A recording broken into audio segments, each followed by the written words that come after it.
Son las 3 de la madrugada, la urbe reposa en silencio, pero mis manos ya están trabajando, mezclando memorias, sinsabores y un anhelo persistente. Me llamo Sofía Vargas y esta pastelería ha sido el refugio de mi espíritu en incontables ocasiones.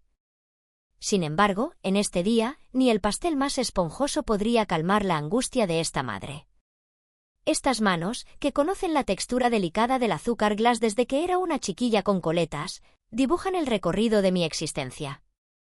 El Dulce Despertar, nuestra pastelería, es mucho más que un simple establecimiento con hornos y vitrinas. Es el cofre de los anhelos de mi abuela, la herencia del cariño y la dedicación de mi fallecido Martín, y el aliento vital que me impulsa cada jornada. Cada penumbra en sus esquinas evoca leyendas de antaño, cada fragancia que emana de los hornos es una plegaria muda. Son las 3 de la mañana, un instante en que la ciudad se acurruca bajo un velo de luceros adormilados, pero aquí, en este diminuto cosmos de calidez y faena, la vida ya ha comenzado a bullir, augurando el sustento y el deleite de nuestros manjares cotidianos. Clara, mi amiga del alma, mi consejera, mi baluarte inquebrantable en esta singladura, aparece por la puerta con la exactitud de un mecanismo de relojería, portando esa chispa matutina que, casi siempre, consigue disipar los nubarrones más densos de mi ánimo. ¿Cómo pasaste la noche, Sophie? Clasificando sprinkles para evadir las preocupaciones. ¿O se te ha ocurrido alguna nueva creación para alcanzar la dicha? Inquiere mientras se ajusta el mandil con ademán diestro. Esbozo una sonrisa, pero hoy se me deshace a medio camino. Ella lo percibe, por supuesto que lo percibe. Sus ojos, perspicaces y cargados de una empatía que solo otorgan los años y una amistad genuina, me observan con sigilo. Sabe que mis cavilaciones, cual insectos nocturnos, revolotean incesantemente alrededor de Mateo. Mi único vástago. Mi luz más brillante, mi borrasca más implacable. Los primeros parroquianos, leales visitantes del amanecer, empiezan a llegar con los primeros destellos del día. Don Arturo, el viejo relojero de la otra calle, con su lupa de bolsillo y su encargo constante. Esa tarta de manzana, doña Sofía, la que sabe ahogar, como la que preparaba su abuela. Doña Isabel, la bibliotecaria de la zona, siempre apurada, siempre con una frase afectuosa. Unas cuantas de esas palmeritas que parecen susurros, para endulzar un poco este vecindario que a ratos despierta tan melancólico. Intercambiamos comentarios breves, el pronóstico del tiempo, alguna anécdota sin importancia. Son el acompañamiento tácito de mi vida, los observadores de mis días buenos y de mis extensas noches en vela. En estos instantes, una calma fatigada se instala en mi ser, una quimera de cotidianidad, la impresión de que, a pesar de las fisuras que amenazan con derruirlo todo, el mundo prosigue su curso. No obstante, la existencia, con su sarcasmo despiadado, frecuentemente nos recuerda que la serenidad no es más que una tregua pasajera. Serían quizás las 9, con la pastelería en plena efervescencia, el perfume del café recién hecho entrelazándose con el de los bollos horneados, cuando el teléfono repicó. No fue el sonido habitual, casi melódico, de los encargos o las llamadas de los distribuidores. Fue un chillido agudo, estridente, que cortó el ambiente y se me incrustó en el pecho como una daga helada. Un presentimiento funesto me recorrió la columna. Clara, que atendía a una señora, se volteó con el entrecejo fruncido. Sí, diga, respondí, procurando que mi voz no revelara el pánico repentino que me invadía. ¿Hablo con la señora Sofía Vargas? ¿Dueña de la pastelería, el Dulce Despertar? La voz al otro lado era un murmullo frío, carente de toda inflexión humana, como el deslizamiento de un reptil. Un nudo se apretó en mi garganta. Sí, soy yo. Estupendo, señora Vargas, la voz hizo una pausa, saboreando cada palabra con una complacencia perversa.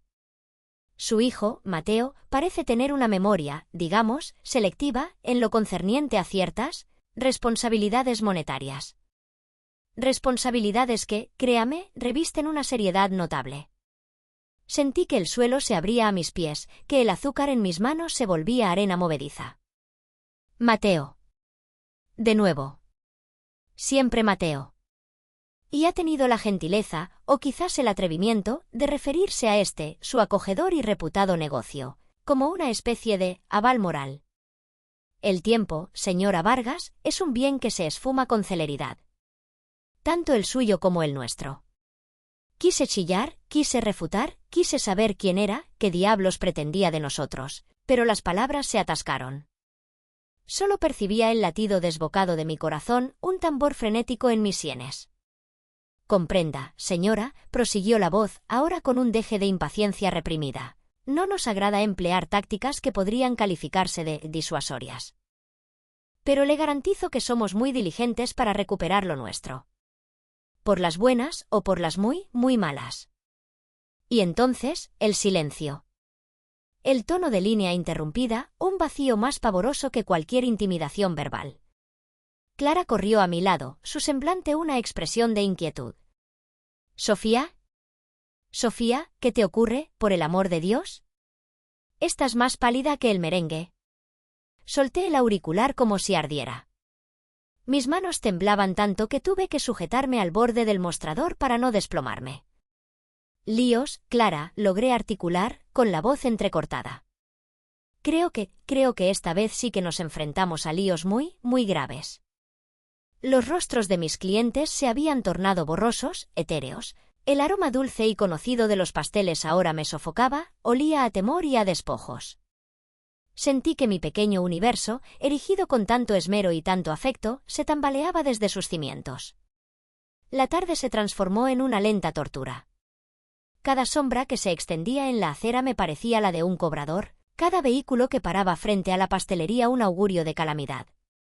Cuando finalmente bajamos la persiana, el respiro fue insignificante. Me acomodé en la semioscuridad de la trastienda, en el antiguo taburete de mimbre que había pertenecido a mi abuela, y permití que el agobio me doblegara. Y entonces, como una visión materializada por mis peores miedos, apareció Mateo.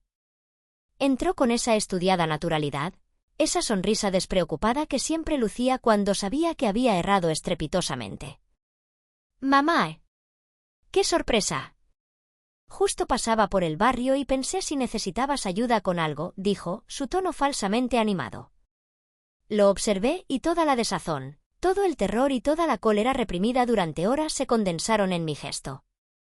Hoy he recibido una llamada, Mateo. Una llamada muy peculiar. Concerniente a tus responsabilidades monetarias. Su sonrisa se esfumó como por ensalmo. El color abandonó sus mejillas, dejándolas de un tono pálido. Empezó a balbucear, a enredarse en justificaciones vagas y opuestas. Que si era un equívoco sin trascendencia, que si un antiguo conocido lo había engañado, que si la mala racha que lo perseguía desde siempre. Mamá, te lo aseguro por mi vida, no es lo que te imaginas. Es solo un pequeño contratiempo, una inversión que no resultó como esperaba, pero ya lo tengo casi solucionado. Solo preciso un poco más de margen, un pequeño apoyo, para encauzar las cosas. Un pequeño apoyo, reiteré, y mi voz sonó como el estallido de un cristal fino. ¿Así es como defines arriesgar el esfuerzo y la dedicación de 3 generaciones, Mateo? ¿Poner en jaque el techo que guarece a tu madre, los dulces que saborea cada día? ¿Ofrecernos como víctimas en el altar de quién sabe qué clase de depredadores? Las imágenes de sus anteriores errores financieros acudieron a mi memoria con una nitidez lacerante. La fortuna perdida en apuestas online que casi nos cuesta una multa enorme, aquella innovadora aplicación móvil, que resultó ser un fiasco y de la que tuve que sacarlo malvendiendo las pocas alhajas que me había legado mi madre.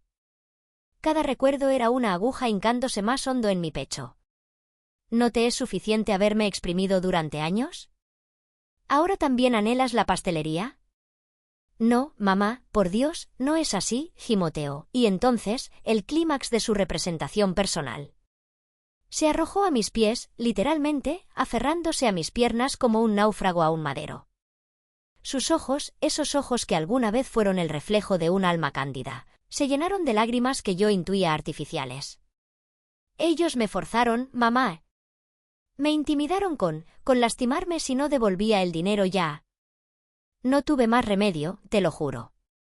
Tenía que darles un nombre, una referencia, y pensé en la pastelería porque es lo único que poseemos, lo más valioso. Pero solo como medida extrema, mamá, solo para obtener un respiro. Debes creerme. Debes ayudarme. ¿Por la reputación de la familia? Piensa en la abuela, en lo que ella pensaría. ¿Qué va a decir la gente del barrio si se enteran de esto? Será la deshonra absoluta, la humillación más terrible. Sus argumentos, afilados como navajas, buscaban mis puntos vulnerables, mis heridas más sensibles, mi amor de madre, casi enfermizo, mi pavor atávico al escarnio público, el respeto casi sagrado por el buen nombre de la familia Vargas. Pero esta vez, su actuación me resultó grotesca. Vi con una claridad pasmosa la manipulación fría y premeditada, el egoísmo desmedido disfrazado de angustia pueril. Y por primera vez en muchos años, una oleada de furia helada, una cólera justa y contenida, consiguió aplacar la compasión. «Ponte de pie, Mateo», le ordené con una voz que no reconocía como mía. «Ponte de pie y deja de actuar como un crío consentido. Esta vez, tus lágrimas no comprarán mi clemencia». Esa noche, mi alcoba se transformó en una mazmorra de angustia. El sueño era un ave esquiva que evitaba mis párpados. Las sombras se proyectaban en los muros como falanges acusadoras, y cada mínimo crujido de la vieja casa retumbaba en mis oídos como el eco de mis propios temores. Me parecía oír la voz profunda y tranquila de Martín, mi difunto compañero, susurrándome desde algún rincón del más allá: «¿Hasta cuándo vas a continuar así, Sofía? ¿Hasta cuándo vas a consentir que este muchacho te arrastre al precipicio con él? ¿No comprendes que tu amor lo está asfixiando, lo está convirtiendo en un ser dependiente?» Recordaba sus manos firmes y curtidas, su sonrisa sincera, su optimismo inquebrantable. Juntos habíamos anhelado un porvenir distinto para Mateo, un porvenir de hombre íntegro, laborioso, consciente. ¿En qué encrucijada del camino se había perdido aquel niño lleno de potencial? ¿En qué instante, y por qué negligencia mía, se había convertido en este individuo superficial y embaucador? Me incorporé, sintiendo la frialdad del suelo bajo mis pies descalzos, y me encaminé a la cocina como una autómata. Me serví un vaso de leche, pero mis manos temblaban tanto que la mitad se derramó sobre la encimera. Me arrodillé junto al ventanal, observando la luna, esa joya solitaria en el terciopelo oscuro del firmamento, y supliqué. Supliqué con todas las fuerzas de mi alma, a todos los protectores de mi fe, a mi abuela adorada, a mi Martín del alma. Pedí discernimiento para mi mente, firmeza para mi espíritu. Sabía que me hallaba ante la disyuntiva más crucial de mi existencia. Podía claudicar, como siempre. Venderlo todo, la pastelería que era mi sustento, el pequeño apartamento que era mi último santuario, y cubrir su deuda una vez más. Sería lo más sencillo, lo que mi instinto materno me urgía a hacer con una fuerza incontenible. Pero también sería su perdición definitiva, la ratificación de su irresponsabilidad. O podía forzarlo a encarar, por fin, las repercusiones de sus acciones, por más penoso y arriesgado que fuera para ambos. El primer destello solar, vacilante y anaranjado, me encontró en la misma posición, con el cuerpo rígido y el espíritu agotado, pero con una claridad espantosa y gélida en la mente. Había elegido una senda. Una senda angosta y plagada de dificultades. A la mañana siguiente, cuando Mateo se apareció en la pastelería con su estudiado aire de víctima resignada, aguardando mi capitulación total, se encontró con una barrera de frialdad. «Siéntate, Mateo», le dije, y mi voz, para mi propia sorpresa, sonó resuelta, casi dura, despojada de toda inflexión afectiva. Él acató con un gesto de desconcierto, sus ojos fijos en los míos con una mezcla de recelo y expectación. «Voy a ayudarte», comencé, y vi como un casi imperceptible suspiro de alivio inflaba su pecho, como una efímera sonrisa de victoria se dibujaba en sus labios. «Pero no de la forma que tú prevés, ni mucho menos de la forma que mereces». Su sonrisa se petrificó en una mueca extraña.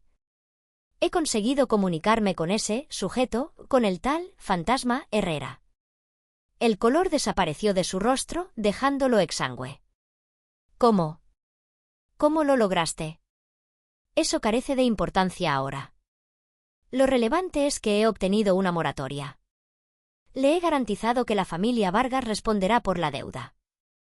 Pero tú, Mateo, serás quien abone hasta el último céntimo. Con el esfuerzo de tu trabajo, con la labor de tus manos.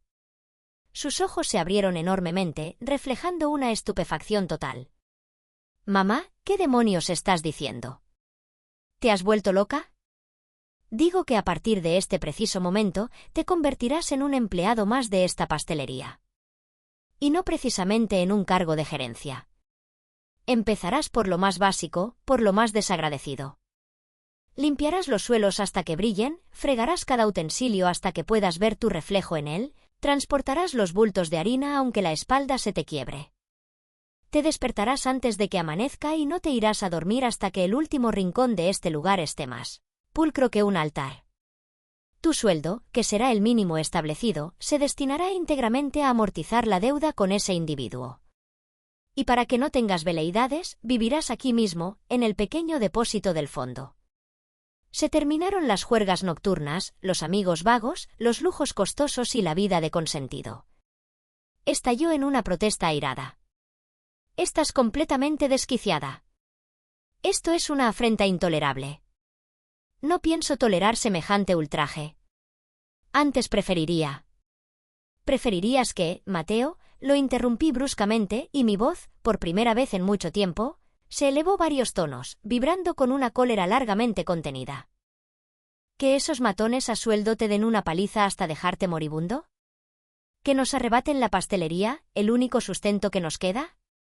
¿Que tu madre, después de una vida de trabajo y sacrificios, termine mendigando en la puerta de una iglesia por tu negligencia? Esto no es una sugerencia, ni una súplica. Es la única tabla de salvación que te brindo para que intentes reparar el monumental desastre que has causado, quizás, solo quizás, para que empieces a comportarte como el hombre que deberías ser.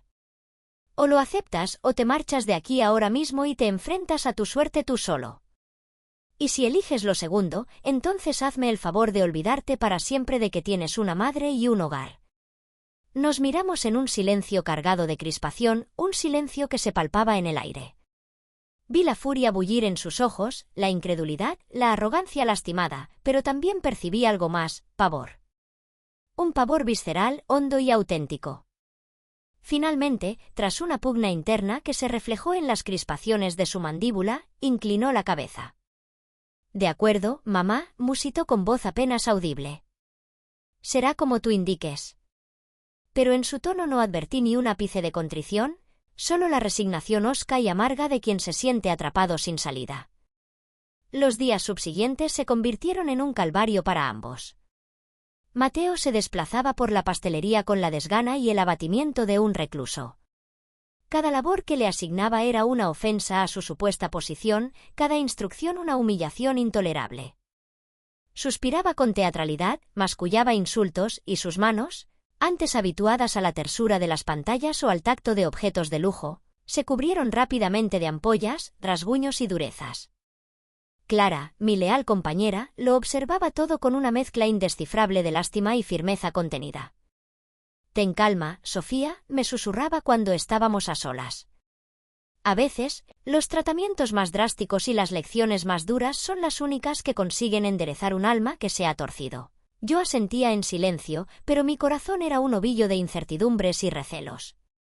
¿Sería capaz de transformarse de verdad? ¿O todo esto no era más que una elaborada pantomima, una táctica para ganar tiempo hasta que mi firmeza cediera y volviera a sacarlo de sus apuros, como tantas otras veces? Los clientes asiduos, claro está, no tardaron en notar la insólita situación. Las miradas furtivas cargadas de asombro, los murmullos apenas velados, las preguntas indirectas que le formulaban a Clara sobre el joven Mateo. Para mi hijo, que siempre había fundamentado su amor propio en las apariencias y en el elogio superficial, aquella exposición pública a lo que él consideraba su humillación era una tortura incesante. Más de una vez lo hallé oculto en el depósito, con la cabeza entre las manos, al borde de unas lágrimas que eran más de cólera y desaliento que de genuino arrepentimiento. Los emisarios del fantasma Herrera aparecían de forma esporádica, sin previo aviso, como aves de mal agüero. Eran dos sujetos de aspecto imponente, de semblantes impasibles y miradas frías, que parecían extraídos de alguna película de gánsteres. Ingresaban en la pastelería con la parsimonia de quien se sabe dominador de la situación, observaban a Mateo trabajar en un silencio inquietante durante varios minutos, a veces dejaban caer algún comentario mordaz sobre su nueva dedicación, o alguna amenaza encubierta sobre las repercusiones de la demora en los abonos, y luego se iban con la misma discreción con la que habían llegado. Cada una de esas visitas era una descarga de pura tensión para Mateo, un recordatorio brutal y palpable de la soga que tenía al cuello. En una de esas ocasiones, uno de ellos, un hombre con una profunda cicatriz en el mentón, se me acercó mientras Mateo fregaba el suelo de rodillas y me susurró al oído, con un aliento que apestaba a cigarrillo barato: «Su hijo tiene una fortuna increíble de tener una madre como usted, señora. Una verdadera protectora. Pero la tolerancia, como todo en este mundo, tiene un tope. Y la nuestra, se lo aseguro, está muy cerca de alcanzarse. Si el muchacho no cumple su parte del acuerdo, o si se le ocurre intentar alguna tontería, bueno, usted ya se imagina el desenlace, ¿verdad?». El pánico que sentí en ese instante fue tan intenso, tan visceral, que por un momento temí desvanecerme allí mismo. Un pánico no solo por Mateo, sino también por mi propia integridad, por el porvenir de mi pastelería, por todo lo que apreciaba. No obstante, incluso en medio de tanta desdicha y tanta congoja, comenzaron a emerger, como tímidas flores entre las fisuras del pavimento, pequeños, casi imperceptibles, atisbos de algo distinto. Una mañana muy temprano, antes incluso de que llegara Clara, encontré a Mateo intentando con una obstinación inusual reparar una de las viejas batidoras que llevaban meses averiadas. Estaba cubierto de grasa de pies a cabeza, visiblemente frustrado porque la máquina se resistía a sus esfuerzos, pero no cejaba en su empeño. Otro día, lo oí defender con firmeza a Clara de un distribuidor especialmente ventajista que intentaba endosarle una partida de esencia de vainilla de calidad dudosa a un precio exorbitante. Lo hizo con una torpeza conmovedora, pero con una convicción y una seguridad que me dejaron gratamente asombrada. E incluso, una noche, mucho después de que hubiéramos cerrado y yo creyera que él ya descansaba en su improvisado lecho del depósito, lo vi a través de la rendija de la puerta. Estaba sentado en el suelo, con la espalda apoyada contra unos sacos de azúcar, contemplando a la luz de una bombilla tenue una vieja fotografía descolorida de su abuela y mía, cuando él era apenas un crío en mis brazos. Había una expresión en su rostro que no supe interpretar del todo, una mezcla insondable de melancolía, de añoranza y quizás de algo parecido al remordimiento. Clara, con su agudeza para los matices del alma humana, también notó esos sutiles cambios. «Parece que el chico está empezando a madurar», Sofía me comentó un día, mientras tomábamos un café rápido en la trastienda. «¿Tú crees que de verdad está cambiando por dentro? ¿O será solo el temor a ese tal fantasma lo que lo mantiene a raya?» «No lo sé, Clara, te juro que no lo sé», le respondí con un suspiro cargado de sinceridad. «Solo le ruego a la vida cada noche que sea lo primero, que esta lección tan amarga le sirva para algo más que para salvar el pellejo temporalmente».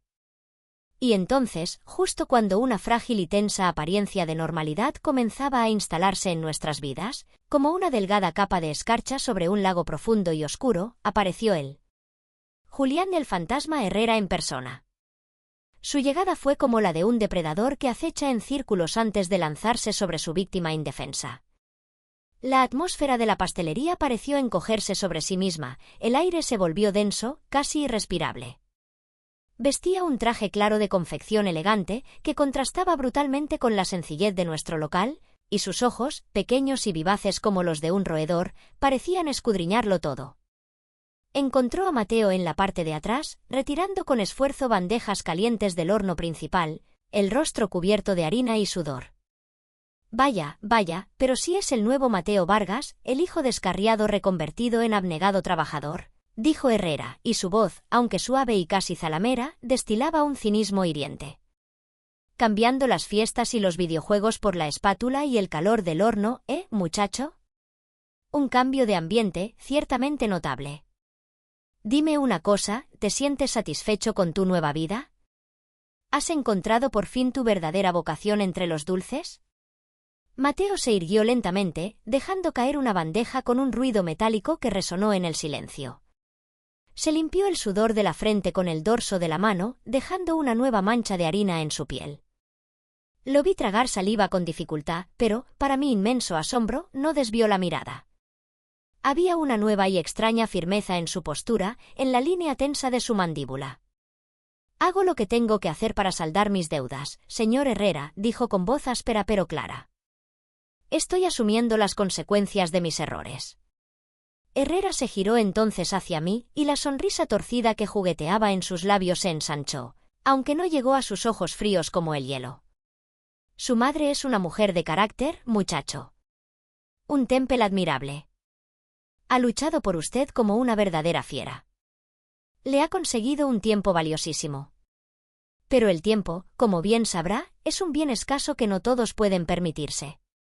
Y los recargos, Mateo, los recargos son como una plaga silenciosa, ¿sabe? Crecen y crecen sin que uno se percate, y si no se los controla a tiempo, terminan por devorarlo todo.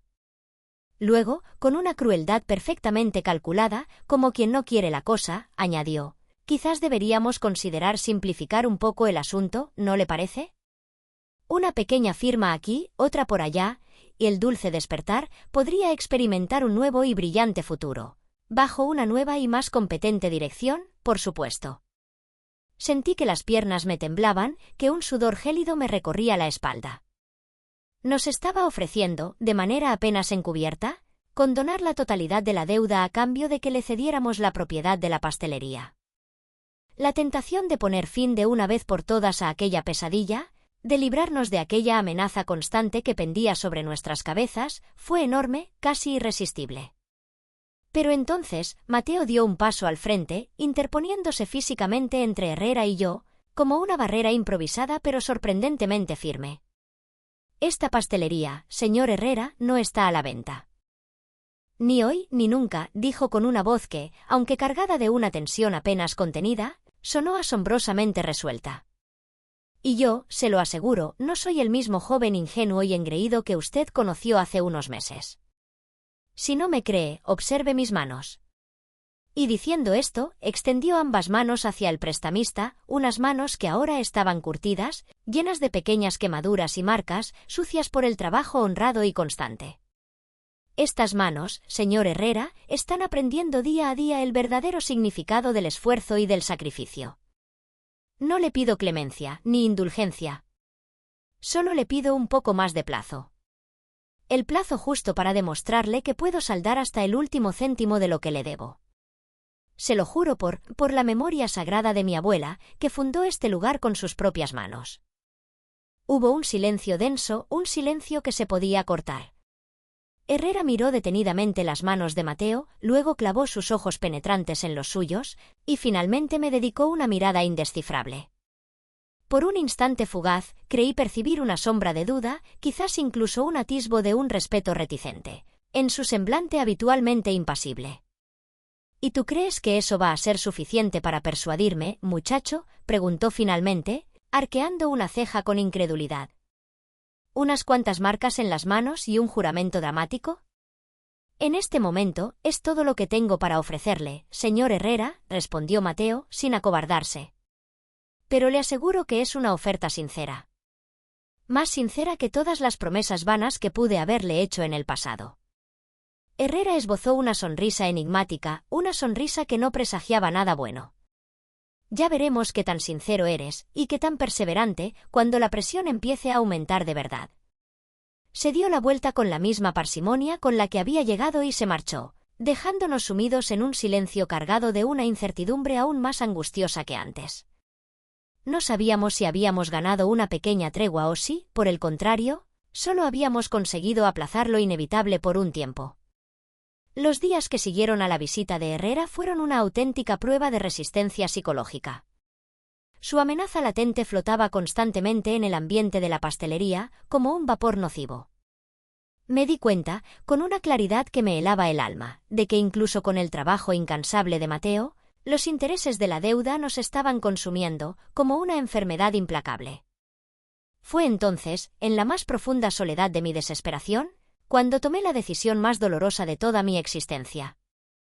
Movida por un impulso que ni yo misma acertaba a comprender del todo, consulté discretamente con un agente inmobiliario conocido sobre la posibilidad de poner en venta mi pequeño apartamento en el centro.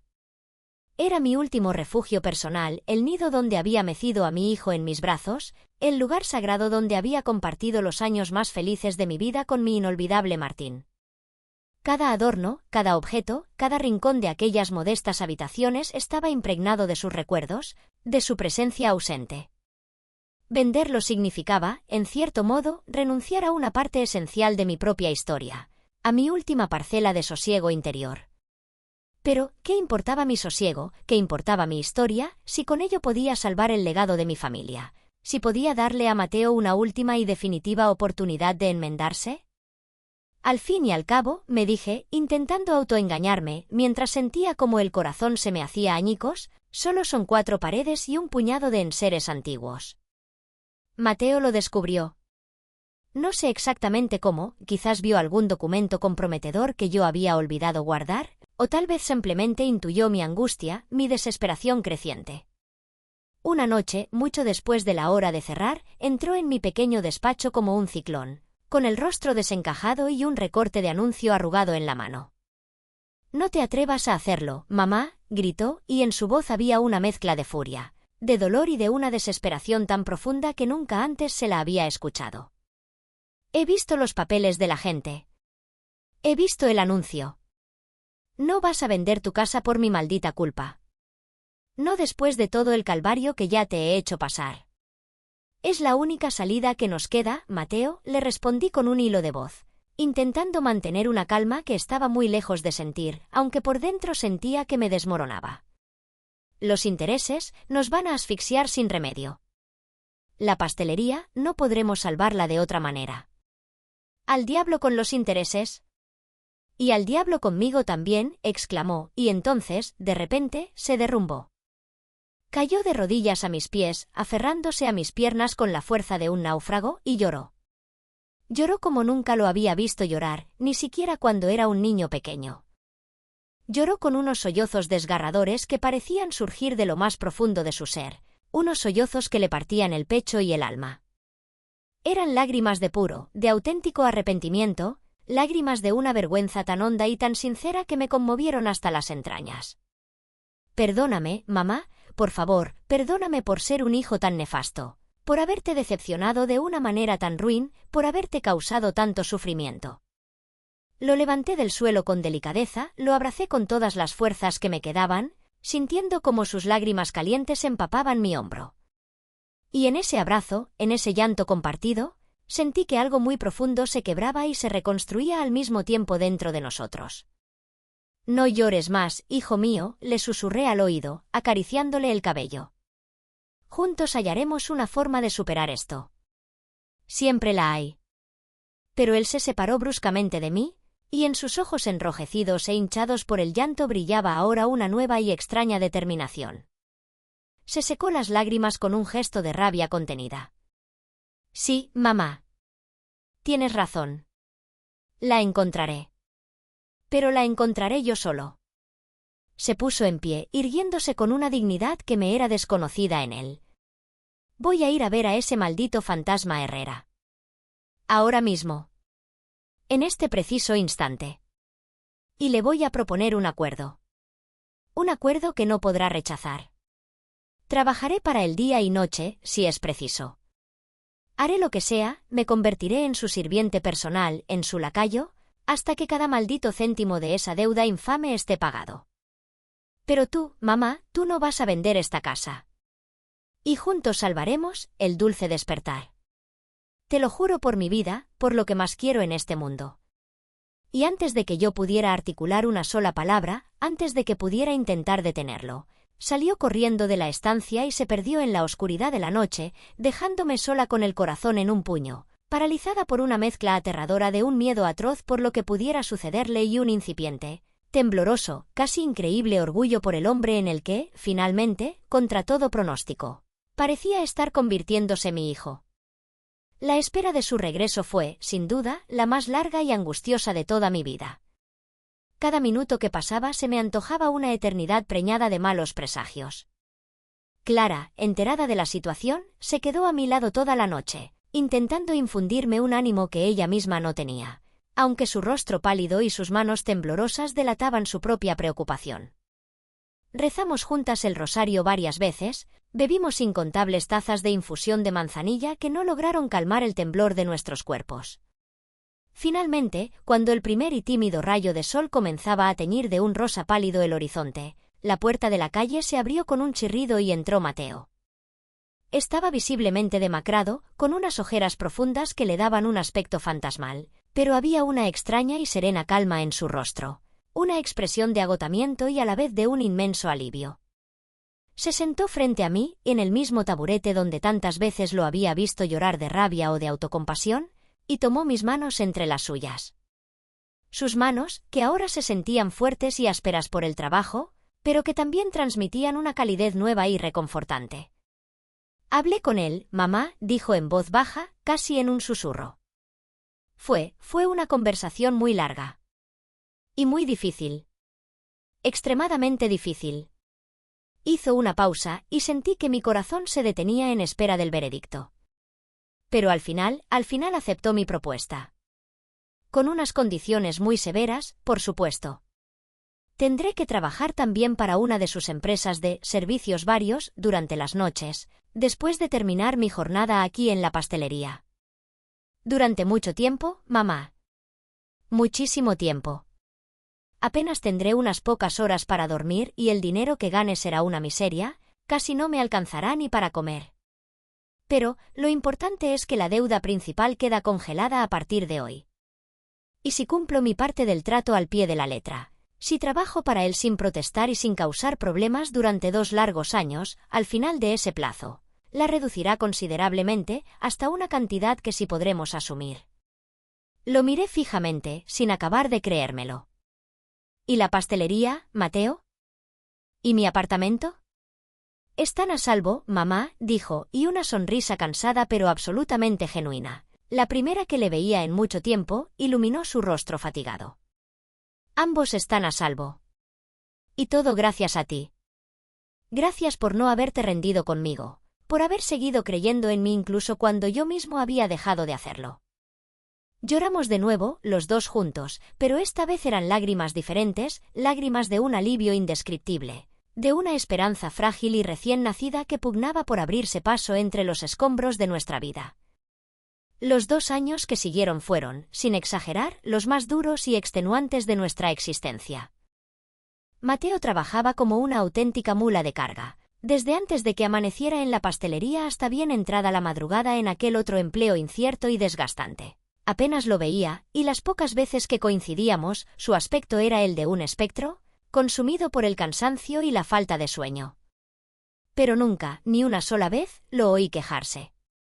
Cumplió su palabra con una tenacidad y una entereza que me llenaban a la vez de asombro, de admiración y de un profundo y silencioso respeto. Yo, por mi parte, seguía al frente de El Dulce Despertar, sintiendo cada día sobre mis hombros el peso invisible pero abrumador de su sacrificio. Clara fue mi apoyo incondicional en aquellos tiempos difíciles, mi paño de lágrimas y mi consejera, y juntas, con mucho esfuerzo y no pocas dificultades, logramos mantener encendida la llama de la esperanza y la dignidad de nuestro pequeño negocio. Poco a poco, muy lentamente, la sombra amenazante de Herrera y sus asociados se fue desvaneciendo de nuestras vidas, como una pesadilla que se olvida al despertar. Los pagos se realizaban con una puntualidad escrupulosa. Y un día, 2 años y varios meses después de aquella noche terrible que había marcado un antes y un después en nuestras vidas, Mateo llegó a casa con un sobre cerrado en la mano. «Es de él, mamá», dijo, tendiéndomelo con una mano que temblaba ligeramente.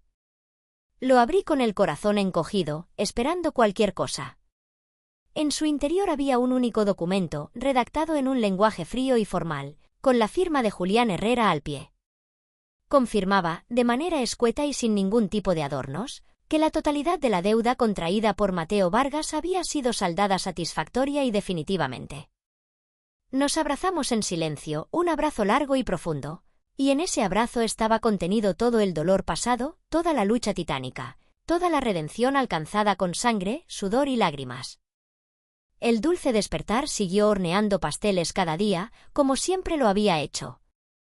Mateo, aunque ya libre de cualquier obligación para con Herrera, decidió quedarse a mi lado, trabajando en la pastelería.